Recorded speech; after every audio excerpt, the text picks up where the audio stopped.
So thank you all for coming. It's lovely to see so many people here. And I'd just like to start off by introducing the panel.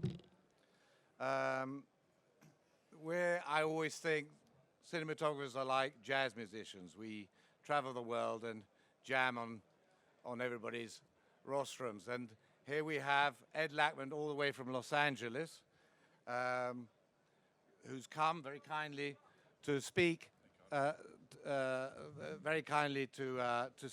today.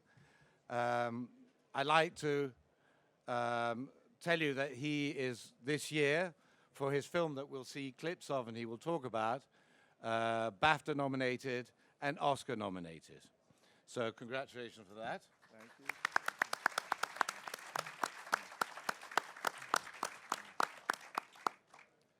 So I see here in my notes that he's shot 83 movies, which seems like a huge amount. I don't know when he started filming, but it's a huge amount. And look it up, because I can't list them all, but you know, the last three that I'd like to mention are Far From Heaven, Eric Brockovich, and also Carol that you'll see today. And then we have Dick Pope here, also a 2 Oscar nominee, 59 movies under his belt, and he's done a lot of movies in the last few years, including the one that's just come out called Legend, Mr. Turner that he will talk about, and The Illusionist as well. And there you go.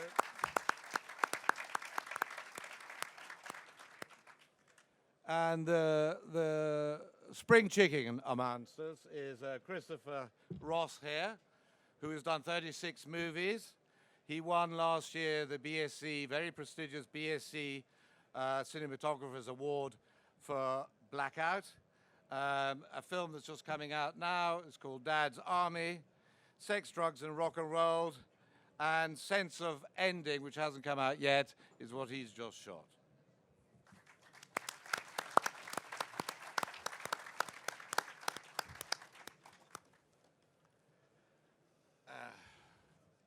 So what are we going to talk about? It's the image that we do. This is what cinematographers do. This is what still photographers do. They create an image. And an image isn't a representation of what's just in front of you. It has three-dimensionality. It has a story. And you evoke and you create a world that fits that story, and that's what we do. We see this in still photographers.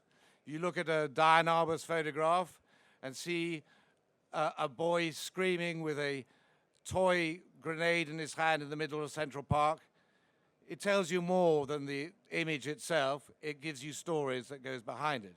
If you see a Don McCallum photograph of a young girl, naked young child running away from a war zone, it tells you much more than the image itself. It's that three-dimensionality. And that's what we have to do. That's what we have to try and express in any film we do. It's a question of perception, you know, the way that we perceive our lives. And I think that some of it is cultural. Some of it, if you're a Japanese cinematographer, you'll perceive it probably in a very different way from a Danish cinematographer. All three of us would probably perceive, if we had the same equipment, the same lens, the same lighting, and the same scene, we would probably shoot in a different way. So we have to find ways, which are our own ways, to create the images that we want. We have directors that play on this. You know, Steve McQueen, for instance, who in Shame would be shooting the back of two people's heads. He wants to play with the speed and the and with the acting, performance, and the rhythm of that performance, and not change it by editing. There's a moment in the film where Michael Fassbender is running in the New York streets, and we know as an audience that something has happened with his sister in his flat. We know that, he knows that, he's running, we're going at the same speed as he's running, then he goes into a lift, and then we stay with him in the lift. We're never ahead of the story. We stay with him in the lift. He presses the 8th floor. You go up to the 8th floor. It's Hitchcockian. The tension that's evoked by doing it in this way creates that abstract and that vision and that film story in an incredibly powerful way. You have Tree of Life with Terrence Malick. He created in that film, from what I hear from the cinematographer, scenes where he would not look at the script, he wouldn't let the actors look at the script, but he wanted to talk about the emotion. He wanted the actors to portray in that script, in that scene, for that moment. And as soon as he got it to a certain point, he created chaos. And he said, I don't want you to do the same thing that you did just done for me. I want you to do your own thing, and the camera has to find something. So out of the chaos, he wants to find that magic. He wants to find those moments that creates the world of his film. And, you know, with The Revenant, Alexandra Anaritu, who I find it always difficult to pronounce, in the first scene, which he took a week to put together, he chose the shots through listening to the music that he felt powerful and part of that landscape. And much more complicated than that, but that was sort of a basis of how Chivo looked and saw the film with this landscape to make it an epic picture, which it is. And what makes it an epic picture? Well, I don't know. It is those choices. So here we are, and we're going to talk about that. We're going to talk about the themes and the ways that we create the film world, the film realism, the realism of that particular film. And is it the format, digital film? Is it the composition? Is it the discipline that we have in making it? Is it the research we do beforehand? Or is it a combination of it all? And it's a good point now for me to start with Ed and talk about Carol, shot on Super 16, and is an incredible example of that three-dimensionality, of actually seeing a film of a certain period and feeling that you're part of that period. So, Ed, how did you achieve that? I know that Todd Haynes had a lot of images, stills images, that gave you a look. And Super 16, why did you choose that? Well, first, thank you for inviting me, and it's a bit daunting to be in a room with so many cinematographers that have great respect and esteem for. And I've learned so much from your work, so I know that I'm glad to be here if I can impart a little something. The consensus or the conceit or the idea with this film was it was a book written in 1949 by Patricia Highsmith. She had to write it under an assumed name, Claire Morgan, and it was she actually got it published in '52. And she had written one book, Stranger on a Train, and she was known as like a crime novelist, a thriller. And but what Todd said was, this was like a personal memoir. This book, the young girl Therese, who works in this department store, let's say like Bloomingdale's. Was actually her, and she saw this woman and became very smitten by her. Never met her, and she actually even went out to her house in New Jersey and spied on her. And so the wonderful thing about Todd is the way he references ideas about telling the story, and he didn't want to reference the cinema of that period, of noir films or melodrama films, but he said, somehow we should look at how can we document the time visually, And so we started to look at the photojournalists of the time. And many of them were actually women, like Helen Levitt, Ruth Orkin, Esther Bubley. And later, it was like we shot this film almost 2 years ago, so 3 years ago when we started to talk about it. Vivian Meyer, this still photographer that was discovered and had this incredible work that nobody had seen. That she was like a personal street photographer. And one of the things that changed in the script was Therese, the young girl, was studying set design, and it was changed to being a young budding photographer. So what Todd said, and I think became kind of a touchstone for us, was that it still was in the milieu of the crime novel, in the sense of the subjectivity of the festering mind, that that we should enter the interior world of the character visually. And so dealing with these still photographers, they were street photographers, but they were starting to experiment with color photography. So I looked at a lot of their early work in color, and it was basically ectochrome rather than Kodachrome, I guess, for the speed. And so the question was, like, how could I recreate a feeling of ectochrome? Like I say, not reference the cinema of the time, but how we could document the time.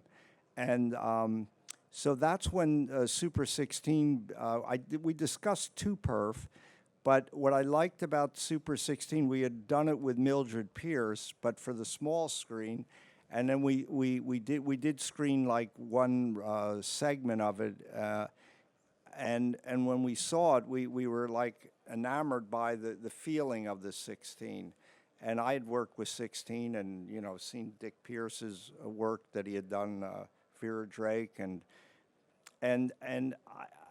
I thought that would capture, because grain, 35 millimeter grain, we know today, even when we go through a DI, it almost comes grainless. Like when sometimes I see films shot in 35, I don't know if they're digital or not, that the Kodak became so good in their film stock. So by shooting Super 16 and not going through a blow up, that you could go from right into a digital file, you could really maintain the quality of what 16 can look like. But it had the grain that I felt gave it a certain emotionality, a quality to, one, the performances, but two, would situate the time period. And so that became kind of the conceit of the idea of why to shoot in 16, was that we could capture the feeling of the way photography looked if you picked up a photograph from that period. And then, to me, what photography is about, and I've learned so much by looking at Chris Mengus's work, is point of view of the camera. Where you put the camera to tell your story, and many of the conceits or ideas, we reference again an approach that Saul Leiter, a street photographer, a contemporary of Robert Frank, but he was more kind of in the world of abstract expressionist. He used street photography as a visual abstraction, as how you enter the emotions of someone rather than a representation of an idea, So many times we're shooting people through windows and doorways, and we're somehow like showing maybe something of their emotions, like we're viewing in as they're viewing out, and something that we're not seeing is hidden. And so, you play these games visually with ideas, and you don't know if they're going to work or not, but then there's in the editing, these things kind of like speak back to you, and I guess that's enough. So what I think the best thing to do now is to show the clip that Ed has chosen, which is right at the beginning of the film. it brings you into the film in the most extraordinary way. And in a way, often, and I don't know if he agrees, often when you do your best period film, you throw away the period, as opposed to having the perfect car going past with a perfect girl with a quiff going past the other way. That doesn't express a period. And I think that this shot that he has chosen is a great expression of that period, and you feel that you are there.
What's going on for a Friday? Yeah, it's early yet.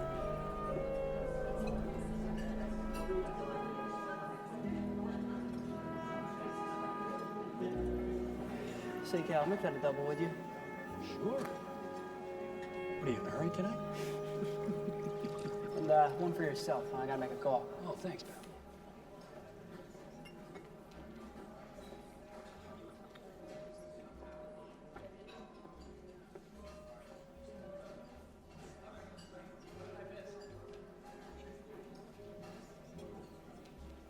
Therese, is that you? What do you know? I'm saying to myself, I know that girl. Jack. Gee, it's great to see you, Therese. It's been months. Months. Jack, this is Carol Aaron. Huh. Pleased to meet you. Likewise.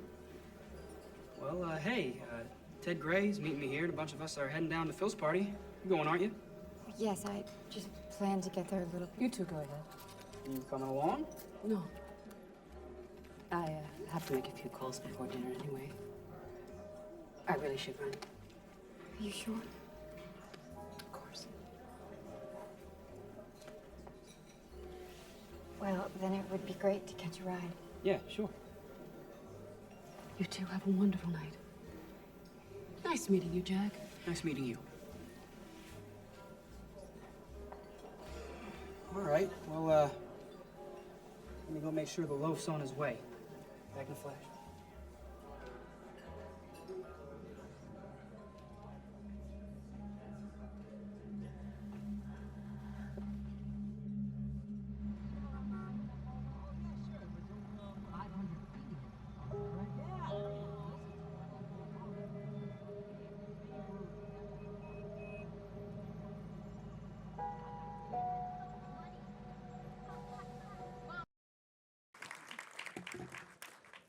Well, maybe I'd like to talk about what I don't like about the shots.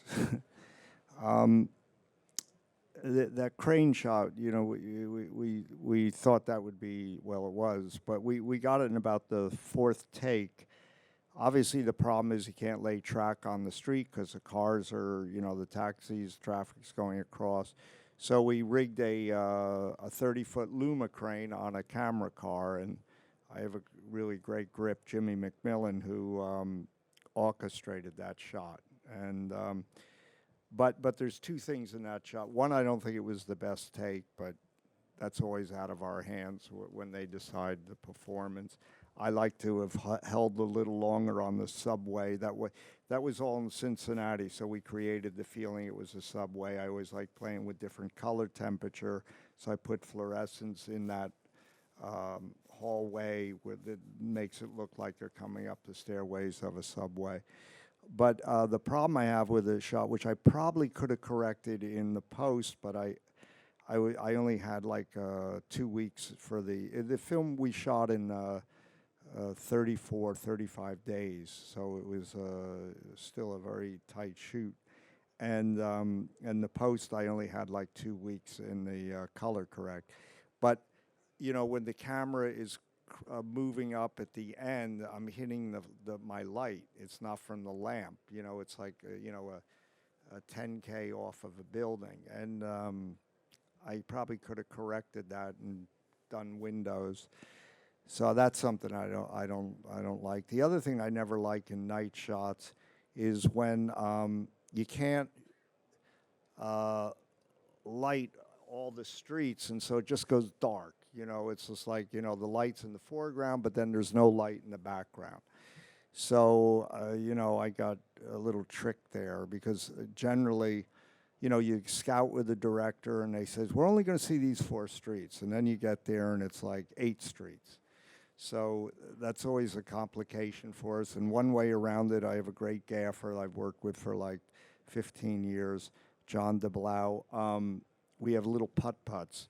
So we just move them down the street, and I never like to overall light, an overall area. I like to light areas like, lights coming from street lights or some other source. And we'll just put I like working with par cans. And actually, source for this film, because we were shot mostly on, I would say 95% of the film was shot on location in Cincinnati, because it really looks more like New York than New York does now because of the time period. I like these Source 4, they're really theatrical lights because you can cut them with the shutters.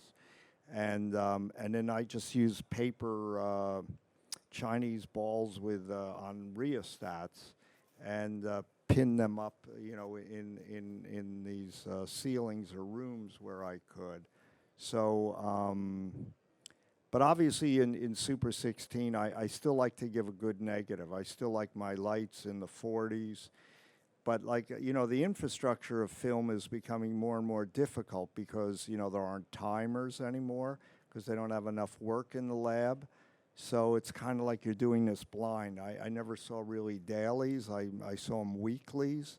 I had a director looking at the dailies on his iPhone, on whatever that, and then call me up and say, isn't it too bright? And I go...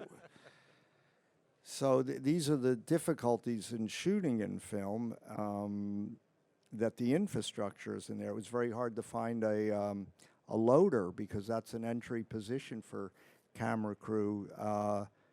So you either have to train somebody or someone that's has another position on the crew loads the film. So. Anyway, I think what this does show is that there is a place for film and there is a place for Super 16. If you'd shot this on digital, it wouldn't have looked like that, and then you possibly might not be able to make it look like that on digital. So there is a place, and I think that, and I hope that film carries on. We've just seen on a stall there where they're just promoting Super 8 again. So it's your format, and it's not film versus digital, but it's film and digital. And deciding which we choose is going to be the way we go, as opposed to losing one against another. So if I could ask Dick here about his choice and films that he's done, of which, again, this was a period film, Turner. Legend, of course, he's just come with, which was 1960s, not too dissimilar from this in period. And what your approaches were.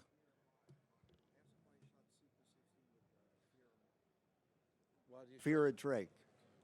I Why never did you asked. shoot Super 16 on Vera Drake, for instance?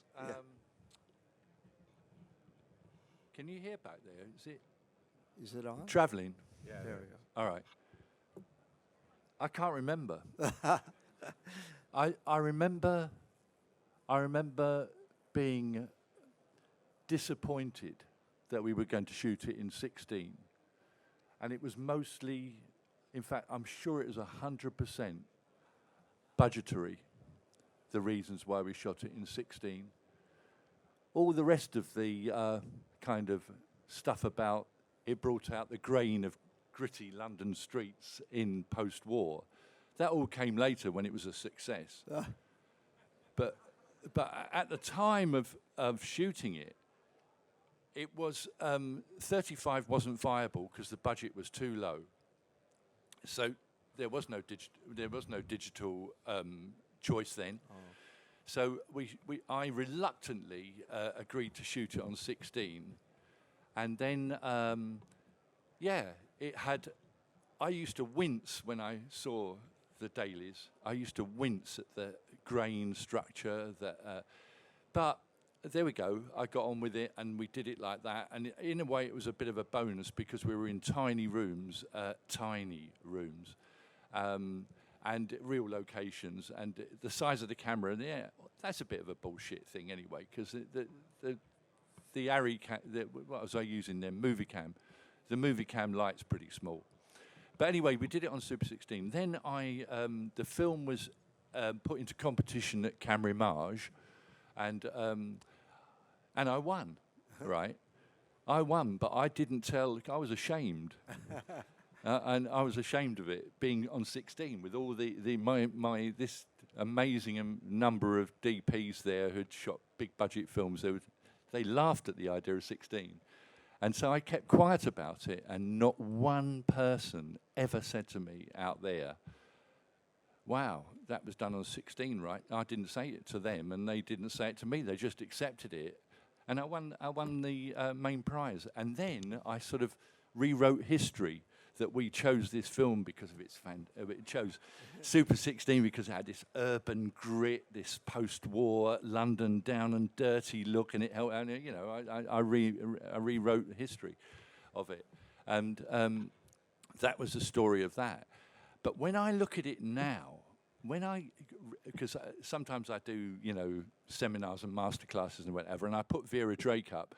I think, Jesus, that's really good. That it really stands up, and it doesn't matter whether it's HD or whatever, all the bullshit about formats and everything. But the film itself really does look absolutely great. And since I saw Carol, I'm thinking of using a lot more 16, because I just thought that Ed's work on it, it's Jewel-like. It's got a resonance to it. I completely disagree with him about the front of it and seeing a 10K just go. It's not perfect. It's got this magical quality, but it's got bumps in it it just feels so right. Whereas slick, completely almost sterile images that are perfect can often not be nearly as evocative as ones that have that imperfection within them. So I loved that 10K or whatever it was. I just thought, oh, look, they've caught a street light is what I thought it was. And I just loved that thing. And, talking about Vivian Mayer, the street photographer in New York, not New York, I'm sorry, in Chicago. She's shot everywhere. But the thing about her was she took thousands of self-portrait. Selfies were her real thing. And the selfies are all reflections in shop windows, reflections in any, so many myriad of reflections.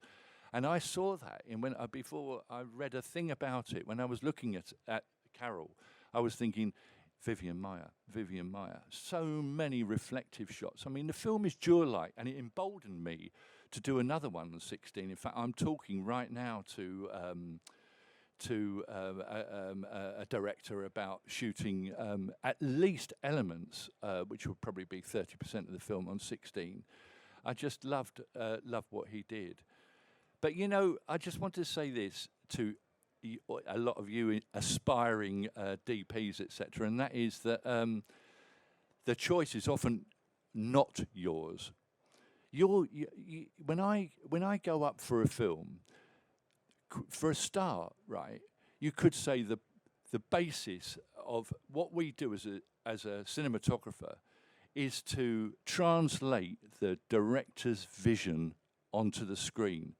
If anybody's under any other illusion about what we do for a living, they better get another job and become a director, because a lot of directors come to see you having lived with their film, not yours, their film, for perhaps years, 10 years, some of them, a year at least. I mean, they've got a Bible, many of them, a Bible of reference Bible for every element of their film. They're obsessive about it, and quite often they'll say, I want to shoot this on film, I want to shoot this on digital, I must shoot this on digital. And then you might have a conversation with them, but quite quickly down the line, you better just take what they're saying on board and not try and sort of rubber stamp your requirement, because actually you're servicing theirs. And I think that's really paramount to it. And the other thing is budgetary restraints. We all know this. Producers insist that digital is more expensive, is cheaper than shooting 35mm film. Now, I know a lot of people, a lot of my peer group, who would say that is just not the case, but trying to convince producers of that is another matter. So quite often, they just assume that it's going to be digital, quite often, and you're told what you're going to do it on. I mean, if it was a digital choice, I would hope always to be shooting the digital camera and system that I wanted to be shooting on. You know, whatever, the Red, the Alexa, whatever it is. But so it's not necessarily your choice. It's not your choice. And you know, Ed's relationship with Todd Haynes and their brilliant work on Mildred Pierce must have emboldened them to shoot 16. I mean, because it looked absolutely fantastic, and they kind of took that, and there's a director DP collaboration that is really close, and you know, you could, and it's the same really with me and Mike Lee. He'd never dictate to me film or digital, but what he would do, it would be a budgetary restraint, and that's how to bring me on to Mr. Turner. I've said this before, and that is that Mr. Turner, I wanted to shoot it primarily on film, and was told categorically that was out of the question, that we had to shoot it digitally because we had a very small budget, not hugely financed Mike Lee films, as a lot of you realise. And so it was like, you know, we're going to shoot it digital. Then I tested digital for the film. And all the time I was thinking, you know, it's a bit like Vera Drake. I was thinking, oh my God, I'm going to take so much flack shooting this film about one of Britain's most famous painters on digital, the cursed digital. But it's bullshit, really, because it really is bullshit, because I went out there and tested the Alexa camera on location, not with Mike, but just with myself and my crew. And we tested and tested all sorts of different lenses. And with the Alexa, and I also shot with other systems as well, not only the Alexa, but 3 different cameras. And in the end, none of it was right for me until I discovered a set at Movie Tech of brand newly rehoused and rebuilt Cook Speed Pancros. Over to Ed, because this is Cook Speed Pancros, in a way, were my salvation. From shooting a film that was digital and fairly depressed by the incredibly crisp nature, although the Alexa is very kind, all this, we know that fantastic film look to it. It was when I put the Cook Speed Pancros, after testing literally about half a dozen other possible lenses, I put the Cook Speed Pancros on and I had it. I had a vintage, an immediate vintage look. And then the rest of it was the lighting, the way I lit it, the way I don't compose myself when I'm shooting with Mike Lee. We do it together. We choose the compositions together, and I'm sure that must be the same with Todd and Ed.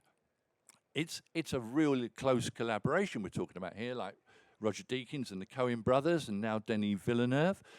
You're working together. You're not in a rarefied atmosphere of being on your own, like a stills photographer, with nobody really in your ear. And then we have lots of things to do on a film, like tell the story, describe the story, and that, you know, I'm very much with Ed about that.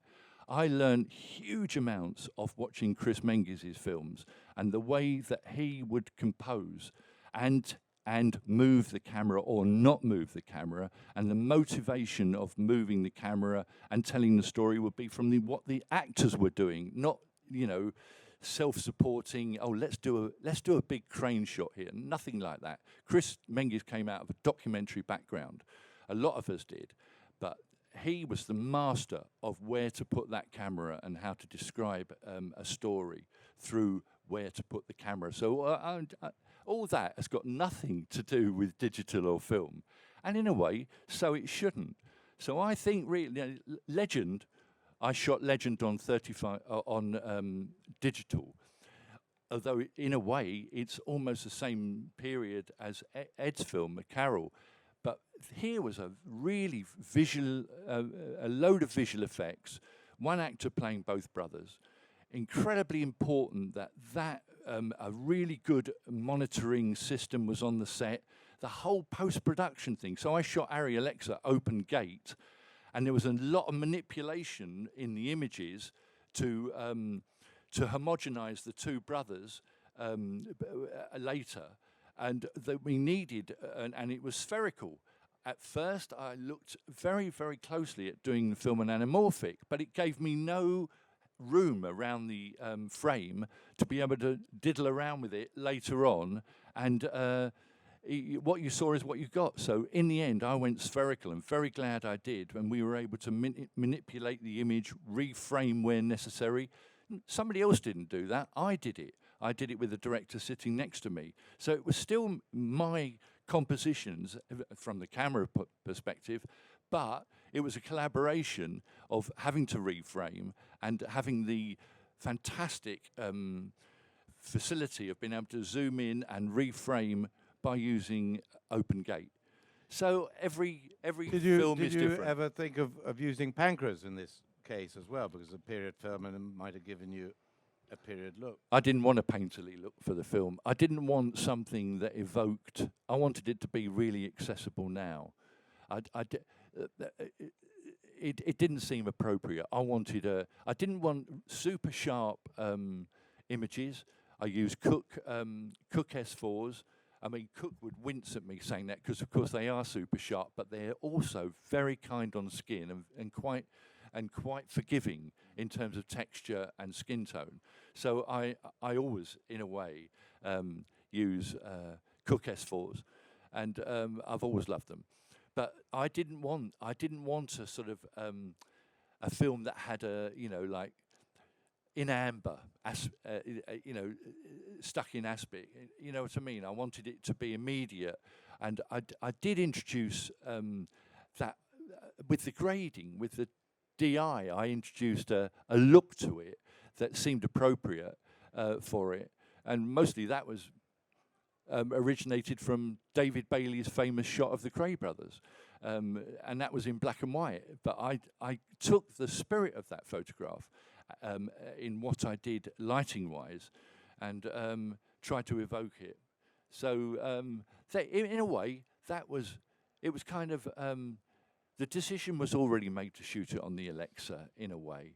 I think if I'd said, no, we should shoot this on film, it would have been a grave mistake for a start, a grave mistake. But I'm talking to different people right at the moment about different films, and I'm looking at 35mm, 16mm, digital, and sometimes on one of the films I'm talking to somebody about, it's like all three formats, and the idea of I'm quite excited about the idea of shooting a film and seriously considering it for a film I'm doing it next year is exteriors on film and interiors on digital, and I'm going to test it and see how they marry together. And because I love shooting exteriors on film, there's absolutely no question about it. It's fantastic, especially when you don't have that much control and you might be out there in bright sunny days. I love the idea of film, but on interiors and very low light, I love digital. I love working with digital. So Horses for Courses, it's absolutely can't be written down that it's our vision, our dream, and only ours. It's a collaborative process, and we're all in it together. So let's see the footage that from Dick.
thought we might end this evening with a discussion of the soul. All of the greatest religions speak of the soul's endurance beyond the end of life. So what then does it mean to die? I need a volunteer from the audience. Someone not afraid of death. Please. Someone. I assure you, no tragedy will befall you.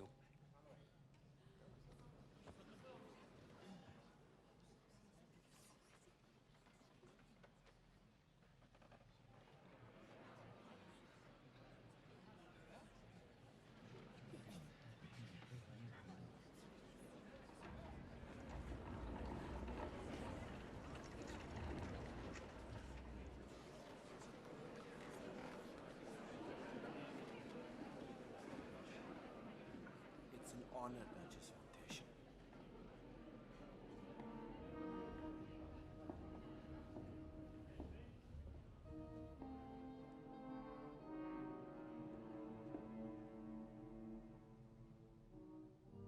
Do you know me?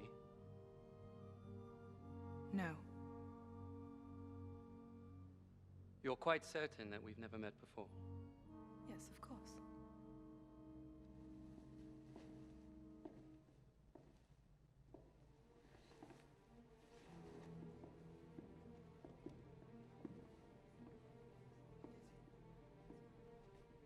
Now please gaze directly into my eyes. Look nowhere else.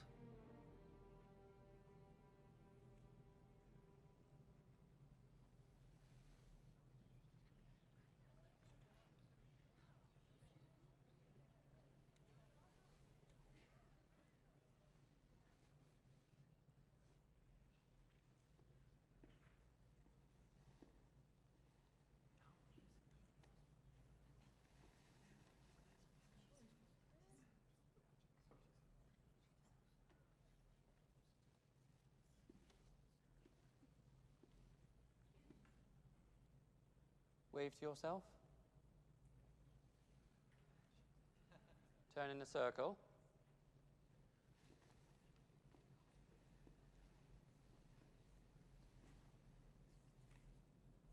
Now bow to yourself.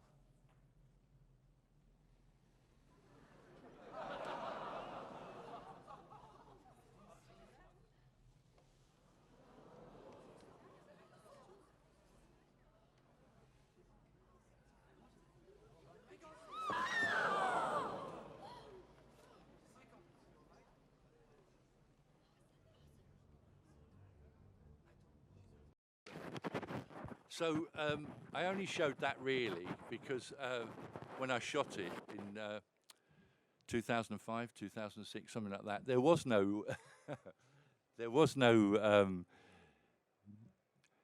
dichotomy of interest. The digital wasn't there, so it was film.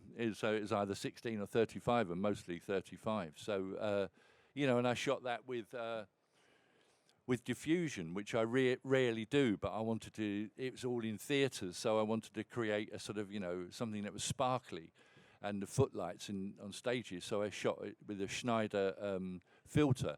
But in a way, life was kind of less complicated then, and we're only talking about 10 years ago. Very much less complicated. That's it, 35 mil, we're off. And happy to be doing it, so there we go. We've got so many more choices now. I'm not sure that's great, but because it needs a lot of thought.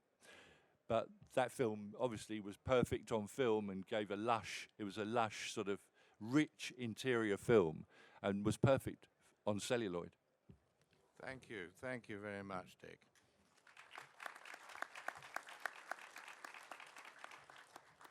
So now on to Christopher Ross, who I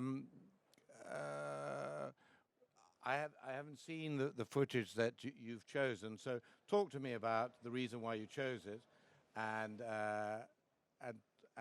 why you chose it. Yeah, I mean, should we just... Would you rather You can talk through as we see it. Yeah. That's the So, idea of yeah. what we were going to do. And then, I think the first clip is Blackout.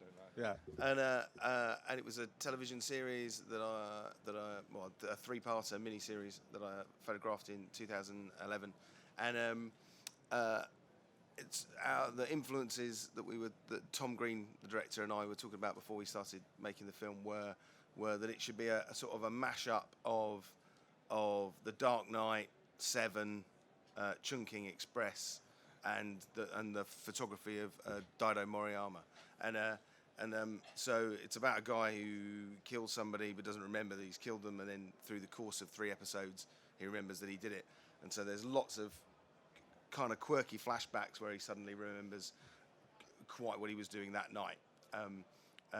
And we shot on the Alexa with a set of amazing Cooksby Pancro lenses with the rehouse versions, and I wanted to. I knew from a lighting perspective that we'd be using a lot of fluorescents and neons and street lights, almost the entire thing set at night, and I like there to be lots of like natural error built into the work. So I used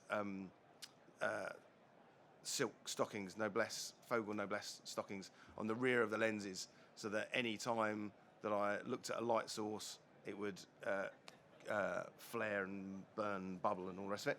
And there's a lot of stuff at 100 frames a second. We shot whole days at 100 frames a second to be cut back to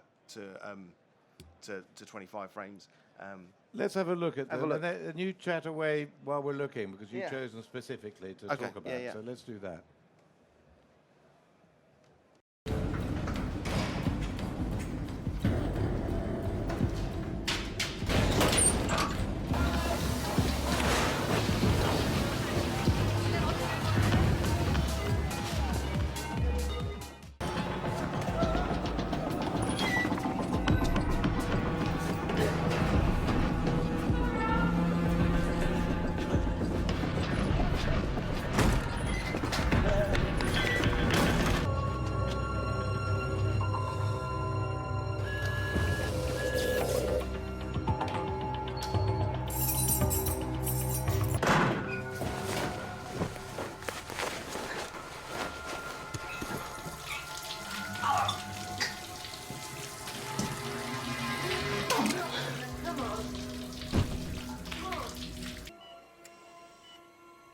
In the red light area of town.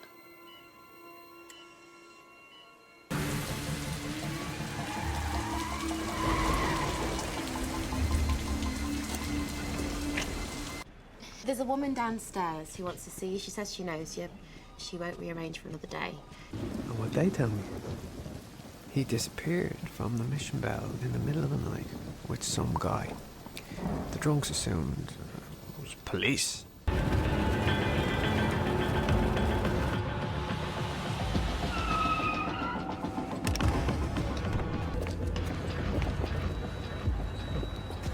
It's a fucking envelope.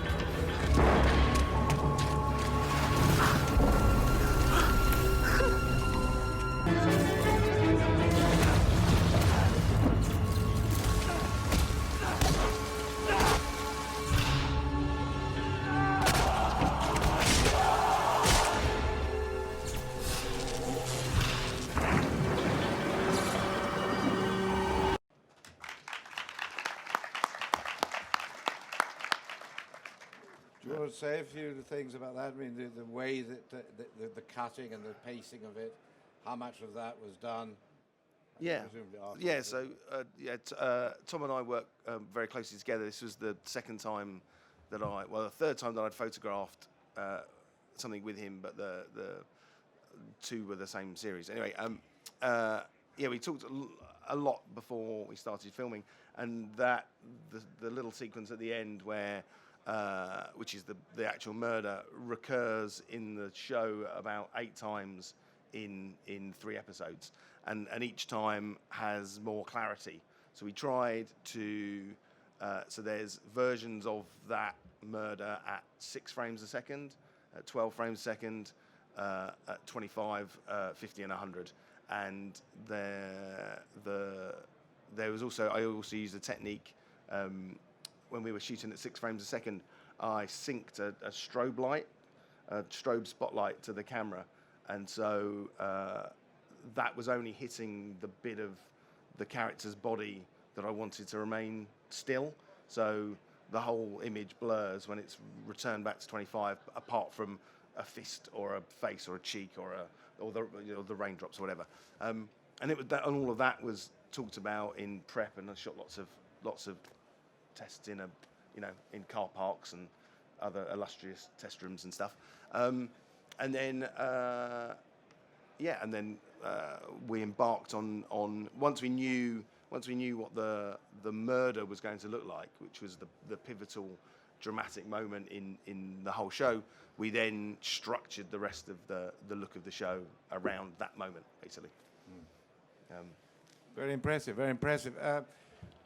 We were going to show more of yours, but we've got a bit of a schedule problem. So probably the best thing is to send it out there to the floor. If anybody's got any questions about anything we've said, for you to put your hand up. I was going to show you a bit of Revenant as well, just to show the extreme from Super 16 up to 65 mil, but I don't think we have enough time, unfortunately. So is there anybody who want to ask any questions? Hello, hi for Chris. Seeing that Chris got a bit cut short there, can we ask you about... Let the microphone come to you. Sorry, person at the back. Perhaps they can come next. So, yes, Chris, seeing that you got a bit cut short there, can we ask you about Dad's Army and how you went about... Because that's got a particular look, and it's got a nice, rich look. Yes, I haven't got anything to show today. It's for those in the audience that don't know, Dad's Army is a much beloved television series that was made between 1968 and 1977 about a group of old men who in the home guard of a seaside town during the Second World War, and we were making a reboot, reconfiguration, rehash. Choose the re of your choice, and so what I really wanted to do with the film was to add scale. The show TV series is set almost entirely in one room with a few exteriors, so increase a bit of scale and a bit of drama and moving cameras, but retain a kind of painterly softness to the period look. And for that I used Alexa and again these amazing speed panchros and the same no Fogel noblesse tights, which the only other time I've done it is on that show Blackout. But we had the lead actress Catherine Zeta-Jones and a bunch of grumpy old men, and so I thought it would be nice to soften things off for everybody. Any other questions? Yes, according to Kodak, more than 100 major titles were originated on celluloid last year. What does the panel think about this apparent reversal of current trends? I'd just like to say this about all that. Yesterday I went to see Hateful Eight at Odeon Leicester Square, which has got a very short season of it being projected on 70mm Cinerama on film, on celluloid. And it's if you haven't seen it at the Odeon Leicester Square, it's your only opportunity to see this film projected on film in Britain. And I found personally the experience awesome. It wasn't so much the quality of the 35, it was the width. Because it's like 2.67, I think it is. Mm-hmm. It's just absolutely epic in its width. And the framing choices they used within the film are really wonderful. The way they tell the story in this cabin, without saying any more about it, it just got this 70mm. It took me back to my youth, that when we used to see Cinerama pictures, those westerns. Fantastic choice. They made fantastic choices in going for that huge, wide format. And it was I think it's a triumph. And I love this because there it is, It's in the awards that Ed's up for. It's 16 against this 65 mil. I'm not talking about the content of the film. I'm talking about the experience of it. Gave me almost an equal amount of pleasure as watching Carol. And there we are, two worlds completely apart in a way. But very much worth seeing if you haven't seen it already. Have you seen The Revenant? Yeah, I've seen The Revenant, and comparison of the two? It's jaw-droppingly beautiful. There's absolutely no question about it. It's jaw-droppingly beautiful. It's a stunning piece of work. But they were 9 months making it. 9 months. My God, 9 weeks is like on the outside of the films I do, but 9 months, Christ.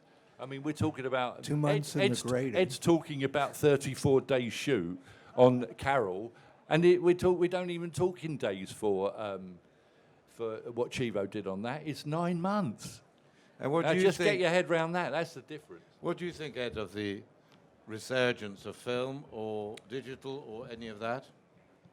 Well, I did a lot of research because when the lab closed in New York and we made the last 2 prints, I found out they were going to throw out all the processing equipment, and I called my grip and I said, do you have any room in your warehouse? Jimmy McMillan, who Dick works with too, and he said, yeah, I got room for you. So I went to the lab manager, the head of the lab, and I said, if I paid to have it disassembled and transported, could I have the equipment? So, he gave me the equipment. So it's in storage. Brand new equipment. Yeah, there was totally in a store in New York, outside New York. So anyway, the long and the short of it is 15 to 25% of films in the U.S. and big budgeted films are being shot on film. And there is a commitment, by, like Marty Scorsese and Darren Aronofsky and Chris Nolan to shoot film. So I'm right now, film isn't going to go away, but we need at least and like what Dick was saying about the cost factor. Yes, they make decisions around us what our creative tools are, but I have to believe, and when I've researched it, with a production manager, digital is more expensive now than film. There's more people on the crew to support the digital, and the camera equipment is more expensive because people are basically giving away the film cameras. So I just say we shouldn't limit our tools to tell our stories. I don't say one's better than the other. I think certain films lend themselves to be shot digitally, and when I looked at Turner, I couldn't say if that was shot digitally or on film, the way it was done. That's about. What about you, Chris? Any views on yeah, film and digital? Yeah, endless opinions for those who know me. But I'm of a generation whereby my first short films were shot on high 8. Then I graduated to VHS and SVHS. I've shot with a pixel vision camera. I've put strange things on the front of HVX, ones, and shot P2s and Alexas and Reds and Dragons, whatever. It's sort of kind of largely irrelevant the medium you're using. It's more the energy that you bring, the vibe of the frame. And so yeah, if the only thing you can afford to shoot Lawrence of Arabia on is a pixel vision camera, then get in the desert and start pointing it. Yeah, it looked different there. Very good. So I think we have to end here, unfortunately. So I'd like to thank Ed Lachman, Dick Pope, and Christopher Ross.